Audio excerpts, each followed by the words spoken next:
Is obesity and depression the real hidden cause of gut microbes? There are times when I don't know why I'm losing weight. The amount of food is the same, but even if you eat a little, you gain weight, your mood sinks, and you can't sleep. What if?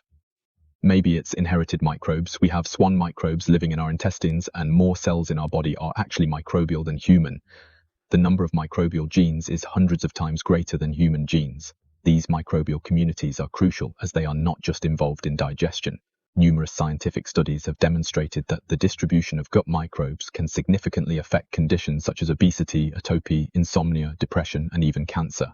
So which microbes are causing the issues? The primary microbes present in our gut are Amaryllis and Cutes.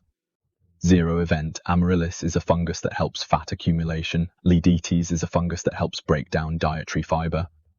Too much Burmicotes can lead to weight gain and increased inflammation. Conversely, more Bacteroids make it easier to control weight and create short-chain fatty acids that contribute to gut health.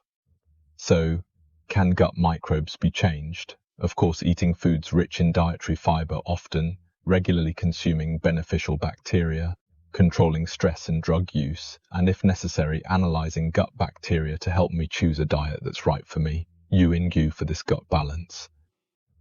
Yuin U consists of 12 types of compound beneficial bacteria derived from traditional fermented foods such as kimchi, cheonggukjeong, and miso. Foods made through human bacteria, fermentation create a favorable environment for beneficial bacteria to grow, and our bodies have a harmonious influence on the future microbial ecosystem.